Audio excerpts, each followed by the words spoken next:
I want to tell you something that will sound impossible, not difficult, impossible, and yet it is true. A single electron, when left alone, when not observed, when no measurement disturbs it, passes through two openings at once. Not one or the other, both, simultaneously. I know what you're thinking. You're thinking I've made an error, or I'm speaking in metaphor, or perhaps I'm being deliberately provocative.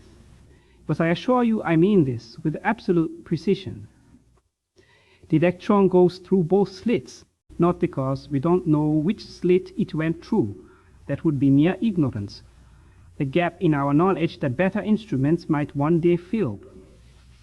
No, the electron goes through both slits because until the moment of measurement, the question which slit has no answer, not a hidden answer.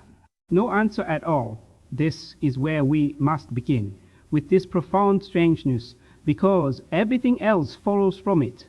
The opposite of a correct statement is a false statement, but the opposite of a profound truth may well be another profound truth. And quantum mechanics is nothing, it's not a collection of profound truths that seem to contradict each other, yet all of them are necessary, all of them are real, and none of them can be discarded without losing our grip on reality itself. You see, we have inherited from centuries of physics a way of thinking about the world. Objects have positions. They move along trajectories. If you know where something is and how fast it's moving, you can predict where it will be. It has precise effects. Things exist whether you look at them or not. These aren't just scientific principles. They're woven into the fabric of how we speak, how we think, how we imagine the world. They feel like common sense because they describe the world we encounter every day. The ball is either in your left hand or your right hand. The moon is in the sky, whether you look up or not. A car travels from one place to another along the definite path. But here's what we've discovered, and it took us decades to accept it. Decades of argument and confusion and fierce debate. These concepts, these perfectly sensible classical concepts, they simply do not apply at the atomic scale. Not because atoms are too small to see clearly, not because our instruments aren't good enough, but because the nature of reality at that scale is fundamentally different from the nature of reality at the scale of everyday objects. And we cannot understand quantum mechanics. We cannot even begin to make sense of it until we let go of the assumption that atoms are just very tiny billiard balls. Let me be more specific. When I say the electron goes through both slits, I mean that if you set up an experiment, and this has been done thousands of times with exquisite precision, where electrons are fired one at a time toward the barrier with two narrow openings, what you see on the screen behind the barrier is not what you'd expect from particles. You won't see two white bands corresponding to the two slits. You'll see an interference pattern, alternating bands of light and dark. And interference is what happens when waves overlap, when the crest of one wave meets the crest of another and they amplify each other, or when a crest meets a trough and they cancel out. This is a signature of wave behavior. It can only happen if something is passing through both slits and interfering with itself. But now consider this. Suppose you decide to find out which slit the electron actually goes through. You set up a detector at one of the slits, something that will tell you if an electron passes through it, and you run the experiment again, what happens? The interference pattern disappears, gone. Now you see two bright bands, exactly what you'd expect from particles, from little bullets passing through one slit or the other. The very act of checking which slit the electron goes through changes what the electron does. Not because you bunked it or disturbed it in some crude mechanical way. You can make the measurement as gentle as you like, in principle. The change happens because you've fundamentally altered the experimental conditions. You've made the path definite. And once the path is definite, the wave behavior vanishes. This is the heart of it, you see. This is complementarity. The electron can behave as a wave or it can behave as a particle, but it cannot behave as both simultaneously in the same experiment. Which behavior you observe depends entirely on what you choose to measure. If you set up the experiment to reveal wave properties, interference, diffraction, superposition, then that's what you get. If you set up the experiment to reveal particle properties, definite position, distinct trajectory, then that's what you get. Both descriptions are correct. Both are necessary to keep a complete account of the electron. But they cannot both be manifested at the same time. They are complementary. And here is where language starts to fail us. You want to ask, but what is the electron really? Is it really a wave, or is it really a particle? Which is the true nature? And I must tell you, as gently as I can, that this question has no meaning. It presupposes that the electron has a definite nature independent of how we observe it, that our measurements are simply revealing a pre-existing reality. But that's not what the experiments show. What the experiments show again and again is that the properties we observe depend on the context of observation. The electron doesn't have a position and a momentum simultaneously. It has one or the other depending on what you measure. And this isn't a limitation of measurement, it's a limitation of reality itself. I can see you resisting this. I resisted it too at first. Everyone does. Einstein resisted it until his death, never accepting that reality could be so strange. He would say to me, God does not play dice. And I would reply, Albert, stop telling God what to do. Because what we discovered in the quantum world isn't that God plays dice, it's something far more profound. Is that the dice themselves don't have a definite number on them the randomness isn't ignorance, it's fundamental. Let me give you another example, one that gets to the root of the problem. Suppose you have a coin and you flip it and you catch it and slap it down on the back of your hand without looking. Is it heads or tails? You'd say, it's one or the other. I just don't know which. And you'd be right. The coin has a definite state heads or tails, and your uncertainty is simply a lack of information. If you could have watched the flick carefully enough, traced the motion precisely enough, you could have predicted the outcome. There's nothing strange here. This is classical probability, the probability of ignorance. But quantum probability is different. Before you measure the electron's position, it's not that the electron is in some definite location, and you just don't know where. The electron is, in a precise mathematical sense, that we can describe with the wave function in many locations at once. Is in a superposition of possible positions. And only when you perform the measurement does the wave function collapse, does the superposition resolve into a single definite outcome. The measurement doesn't reveal a pre-existing position. It creates the position, or perhaps it's better to say, measurement is what makes position a meaningful concept in that moment. This sounds like madness, I know. It sounds like we're saying the world doesn't exist unless we look at it, like we're invoking some mystical power of consciousness. But that's not it at all. The observer doesn't have to be conscious. The observer can be a photon colliding with an electron, a particle leaving a track in a cloud chamber, any interaction that entangles the quantum system with the larger classical world. What matters is that the system has interacted in such a way that information about its state has become correlated with something else, something that can in principle be recorded. That's measurement. That's what makes properties definite. And this brings us to something crucial, something that distinguishes the quantum world from the classical world in a fundamental way. In classical physics, you can always, in principle, observe a system without disturbing it. You can measure the position and momentum of a baseball with arbitrary precision. Just use gentler and gentler probes. Take more and more care, and in the limit your measurement can reveal both properties exactly. But in quantum mechanics, there's a hard limit, encoded in Heisenberg's uncertainty principle. The more precisely you know an electron's position, the less precisely you can know its momentum, and vice versa. This isn't about the clumsiness of our instruments. It's about the nature of position and momentum at the quantum scale. They cannot both be definite simultaneously.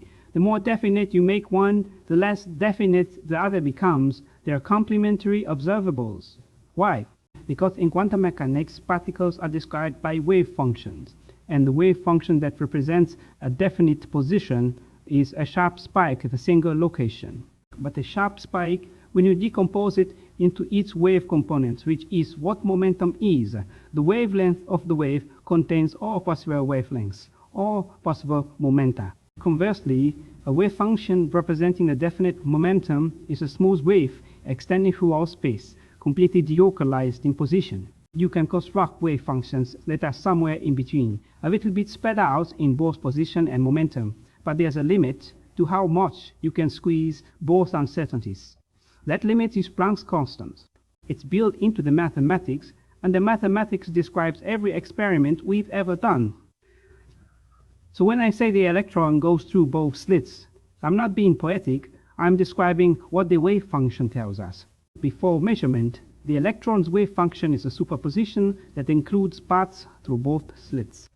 After measurement, when the electron is detected at a specific point on the screen, the wave function collapses to that outcome. But between firing and detection, the electron isn't traveling along a definite path.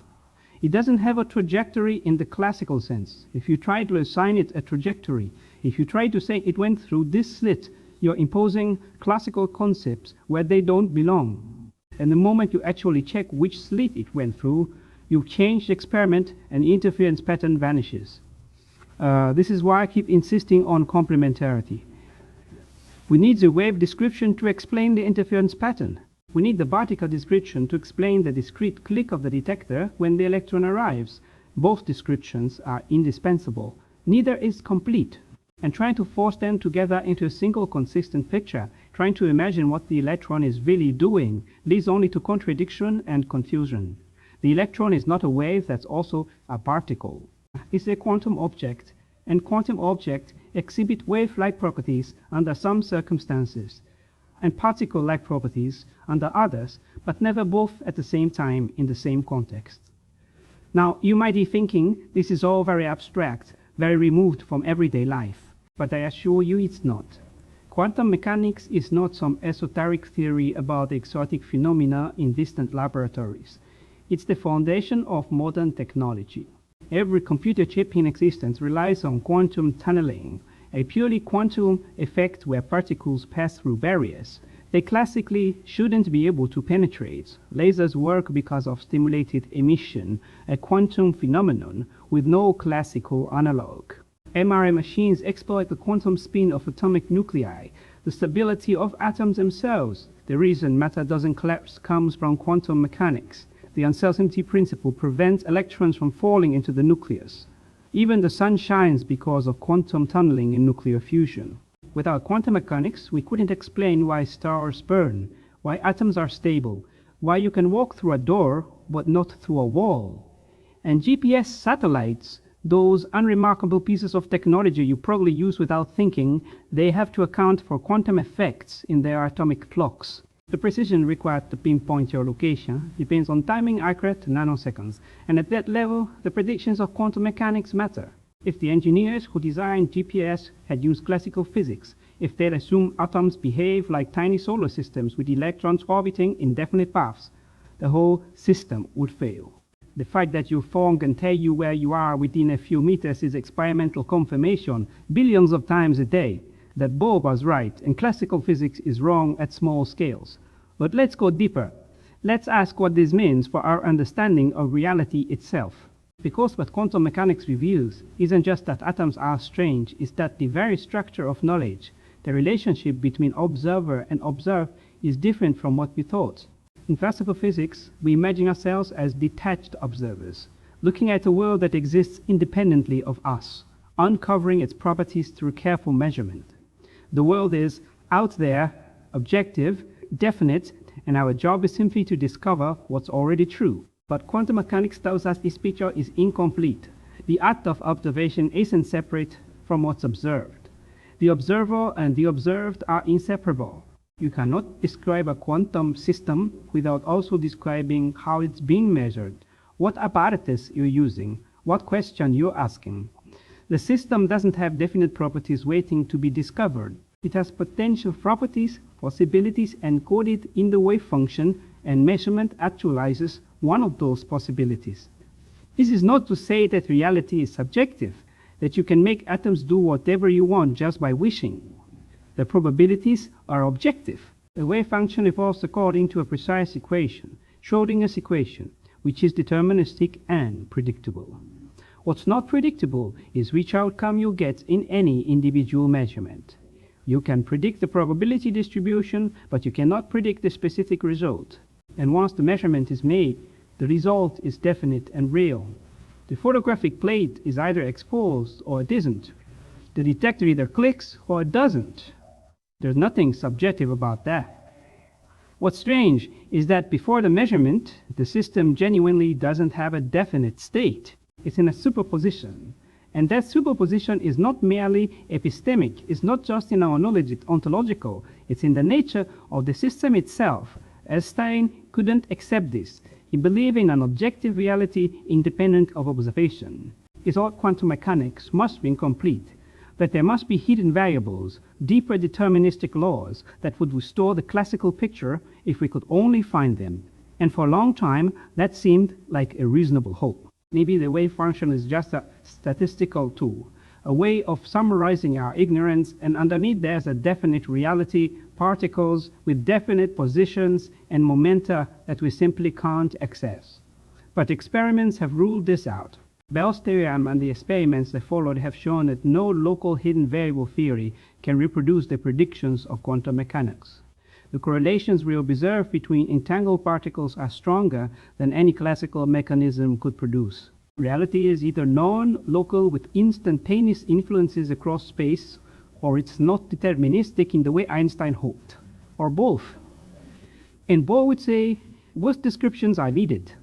So what does this mean for the nature of reality? It means that reality is not a collection of objects with definite properties existing independently in space and time. Reality is a network of interactions, and properties emerge from those interactions. The electron doesn't have a position until it interacts in a way that makes position meaningful. It doesn't have a spin direction until you measure the spin. These are properties hidden inside the electron waiting to be revealed. They're relational properties, features that come into being through interaction with the measuring device, with the rest of the universe. And here's the profound part. The part that took me years to articulate clearly. This isn't a limitation of quantum mechanics. It's not that the theory fails to tell us what's really happening. The theory is telling us with remarkable clarity and precision that the question, what is really happening between measurements, is not a meaningful question. There is no reality of the electron's trajectory between emission and detection. There is only the initial state, the evolution of the wave function, and the final measurement outcome. Asking what the electron was doing in between is like asking what's north of the North Pole. The question presupposes a framework classical space and time, definite trajectories that doesn't apply. This is why I always insisted that we must be very careful with our language. We are trying to describe a realm of nature that's fundamentally different from the everyday world, using language that evolves to describe the everyday world. Of course, we run into trouble. Of course, we end up with apparent paradoxes. The miracle is that we can describe it at all, that the mathematics of quantum mechanics captures this phenomena with such precision. But we must resist the temptation to translate that mathematics back into classical concepts. The wave function is not a physical wave in space. It's a mathematical object that lives in an abstract configuration space. Hence, evolution tells us the probabilities for measurement outcomes. That's what it does. Asking what the wave function is in some deeper ontological sense may be unanswerable, and perhaps that's all right. Perhaps the lesson of quantum mechanics is that nature doesn't owe us a picture we can visualize, a story we can tell in classical terms. But I don't want you to think this means we've reached the end of understanding. Quite the opposite. What we've learned is the limits of a certain kind of understanding, the classical mechanical understanding that dominated physics for centuries. And recognizing those limits has opened up new ways of thinking, new frameworks, new possibilities. Quantum mechanics works. It predicts experimental outcomes with astonishing accuracy. It's the most successful theory in the history of science by that measure. And it's given us an entirely new relationship with nature, one based on complementarity, on the inseparability of observer and observed, on the fundamental role of probability not as ignorance but as the texture of reality itself. Think about what it means that properties are not intrinsic but relational, that they emerge from interaction. This changes how we think about objects, about identity, about what it means for something to exist. An electron in isolation, completely cut off from the rest of the universe, is described by a wave function that contains all possibilities. Only through interaction does it actualize specific properties. In a very real sense, the electron is constituted by its relations with other things. And this isn't mysticism, it's what the formalism of quantum mechanics tells us, and what experiments confirm. Particles that have never interacted are identical, truly indistinguishable, not just because they look the same, but because there's no fact of the matter about their individual identities. Only their collective state exists. An entanglement, the strange correlation between particles that have interacted and then separated, reinforces this relational picture. When two particles become entangled, they form a single quantum system, even if they're separated by vast distances. Measuring one particle instantaneously determines the outcome of measuring the other, in a way that cannot be explained by any local classical mechanism. Einstein called this spooky action at a distance, and thought it proved quantum mechanics was incomplete. But the experiments say otherwise. The correlations are real. They don't involve faster-than-light signals. You can't use entanglement to send information, but they do show that the state of the two-particle system is not reducible to the states of the individual particles. The whole is, quite literally, more than the sum of its parts. You need both descriptions, the individual particles and the entangled system, and neither is complete without the other. Complementarity again. So where does this leave us? We've discovered that nature at its most fundamental level is probabilistic, relational, and complementary. We've learned that observation plays an irreducible role in actualizing properties. We've found that classical concepts like position, momentum, and trajectory have limited applicability. And we've been forced to confront the boundaries of what can be known, not because of our ignorance or our technical limitations, but because nature itself doesn't contain certain kinds of information. The electron doesn't have a position and a momentum simultaneously. Reality at that scale is genuinely indeterminate in certain respects, until interaction makes it determinate. But this isn't cause for despair or skepticism, it's cause for humility and for a deeper appreciation of the richness of nature. Physics hasn't failed by reaching these limits. It succeeded in discovering them. We now know that the classical mechanical worldview, for all its power and elegance, is a special case, an approximation that works beautifully at large scales but breaks down at small scales. And we've developed a new framework, quantum mechanics, that encompasses both regimes, that reduces to classical mechanics in the appropriate limit but goes far beyond it in situations where quantum effects matter. The Copenhagen interpretation, the framework I helped develop, is often criticized for being incomplete, for leaving too much unexplained. And it's true, it doesn't answer every question. It doesn't tell you what happens during the collapse of the wave function or why the particular outcome that occurred. But I would argue that's not a flaw, it's honesty. It's acknowledging that some questions may not have answers or may be based on faulty assumptions. The Copenhagen interpretation takes quantum mechanics seriously as a fundamental theory, not as a provisional step towards some deeper classical-like theory. It says, this is what we can measure, this is how the formalism connects to experiment, and these are the limits of what can be known. And within these limits, it gives us predictive power that's been confirmed by every experiment for 100 years. I know there are other interpretations now, other ways of making sense of the formalism, many world theories that say every possible outcome occurs in branching realities. Pilot wave theories that try to restore determinism by positing hidden guiding fields. Objective collapse theories that modify the Schrödinger equation to explain why superpositions seem to disappear at large scales. And that's as it should be. Physics is a living discipline, and interpretation is part of how we make sense of the mathematics. But I would caution against any interpretation that promises to restore the classical worldview that claims to eliminate the strangeness of quantum mechanics. The strangeness isn't a bug, it's what the experiments show us. Any interpretation that accounts for the experiments must preserve that strangeness in some form, must grapple with complementarity, with the role of measurement, with the limits of classical concepts. Because here's what we've really learned. The deepest lesson of all, we are not outside nature looking in. We are part of nature, And the act of observation, of measurement, of asking a question of the universe is itself a physical process on interaction between quantum systems.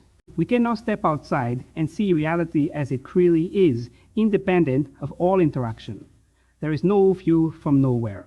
Every description, every measurement, every piece of knowledge we gain is necessarily from some perspective, some frame of reference, some choice of what to measure. And that doesn't make knowledge subjective or unreliable, it makes it contextual. The context is part of the description. This is what complementarity means at the deepest level. Different experimental contexts give different, seemingly contradictory information, and you need all of it for a complete picture, even though you can never access all of it simultaneously. So when you ask what happens at the edge of the universe, or what reality is like beyond observation, you're asking a question that may have no answer, or rather, that presupposes a classical framework that doesn't apply universally. The universe isn't a stage on which events play out, observed or unobserved. The universe is a web of interactions, and what we call reality emerges from those interactions. The properties we observe are real, but they are relational.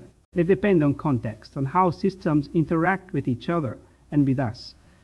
And that's not a limitation to lemon numbings. It's the nature of reality itself, revealed through a century of careful experimentation and deep theoretical work. Physics has given us the power to manipulate atoms, to build technologies that would have seemed like magic to previous generations. But it has also shown us the boundary of what can be understood in classical terms, the edge beyond which our everyday concepts cease to apply. And perhaps that is the deepest lesson of all. Not that reality is incomprehensible, but that comprehension itself must adapt to what we find. We learn to think in new ways, to accept complementarity, to embrace probability as fundamental, to recognize the inseparability of observer and observed. And in doing so, we didn't lose understanding, we gained a richer, more nuanced understanding, one that acknowledges both the power and the limits of human knowledge. If you're not confused by quantum mechanics, you haven't understood it properly. But confusion isn't the end point. It's the beginning of a new way of seeing, a recognition that nature is stranger and more subtle than we imagine, and that our place in it is not as detached observers, but as participants, entangled with the very reality we seek to understand.